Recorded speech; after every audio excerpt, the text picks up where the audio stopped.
Hi everyone, welcome to For Car's Sake, where I like to talk about the automotive industry, specifically in Australia. As I've done previously, I want to do a financial comparison between a Tesla Model 3 rear-wheel drive and the Toyota Camry SL Hybrid. Stick around if you want to see how they compare financially and which one comes up on top 5 years down the track.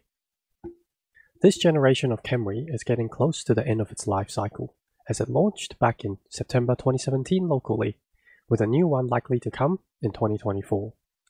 I know some people have strong negative feelings associated with the Camry, but this generation with the TNGA platform and the hybrid engine is genuinely a really good package. As for the interior, it's definitely not the best. Styling wise, it's not offensive to me and really quite functional with enough nice touches. Now let's move on to the Model 3. The Model 3 launched in May 2019. However, it did launch in America back in July 2017, so they launched globally at a similar time. And I have to say, the Model 3 has aged better, mainly due to its simplistic design inside and out. The facelift Model 3 has also been spied, and is probably not too far away. One thing about the Model 3 that stands out for me is they are deceptively big compared to other cars in the medium segment. After comparing both cars, I've put down the differences between the two. The Camry has a few things over the Model 3, including CarPlay and Android Auto. The glass roof can be opened. It also has the power blinds that can shut, ventilated front seats. The seats are also leather rather than synthetic. There's also head-up display. On the contrary, the Camry misses out on the Tesla Level app, wireless chargers, heated mirrors, anti-glare mirrors, and memory mirrors. So overall, they are comparable depending on what you value more. Now let's get into the juicy part, kicking off with drive-away prices.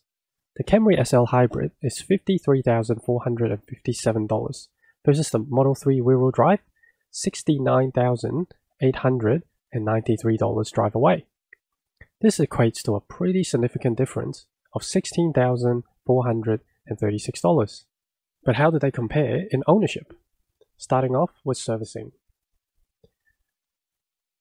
Thanks to Toyota's cap price servicing, we know exactly how much the first 5 years of servicing is, and at $255, it totals to $1,275 for the 5 years.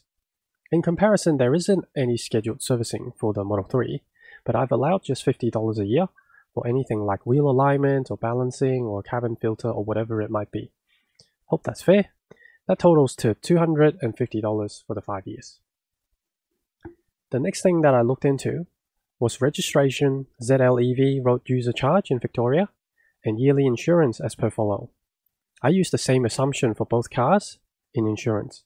The owner is both male driver, 30 years old, living in the South Bank area of Melbourne. The average kilometre driven is 12,400 kilometres as per the Australian Bureau of Statistics. This is what I use for the ZLEV road user charge, and also to calculate fuel and electricity consumption. The Camry averages 4.5 litres per 100 k's. At $2 a litre, that equals to $1,116 per year. With the Model 3, it will be difficult to get an average, as you may be aware of charging a BEV. There are free charging, but there's also paid charging up to 50 cents per kilowatt I've seen. So I'm just using an off-peak hourly charge at home of 18 cents per kilowatt overnight as somewhat of an average, because I'm guessing most people are going to do that anyway. So this adds up to $292 a year for the Model 3. As we tally them up, in total 5 years of running cost, including servicing, registration, insurance, and fuel, we can see there is a difference of $2,217, proving it is cheaper to run a Model 3 in first 5 years of ownership.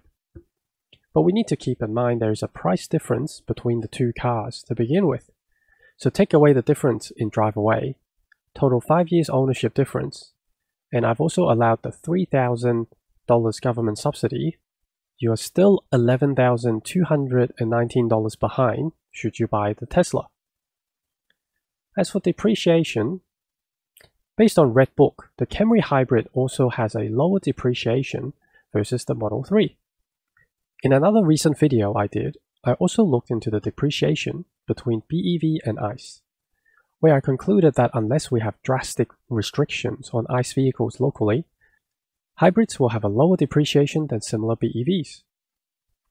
And as we can see in dollar value, the Model 3 nearly doubles in depreciation. The Camry Hybrid is also not the only comparable ICE with a lower 5-year running cost.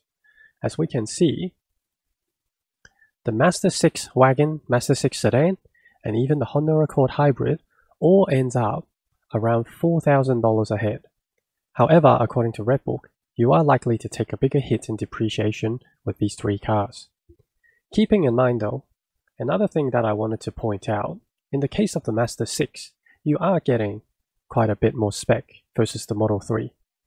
You get the Nappa leather, heated steering wheel, ventilated seats, ambient lighting, and 19-inch alloys.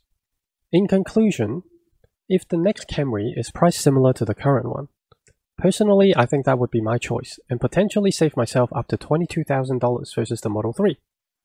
And if I need a car right now, I would still get the Camry Hybrid and save myself $11,000 by the end of 5 years of ownership, and potentially another few $1,000s in depreciation, as I'll likely take a hit when the new one launches. So what do you think? Do you agree with my choice? If you like this type of content, please like and subscribe. I really appreciate it. And I'll catch you on the next one. See ya.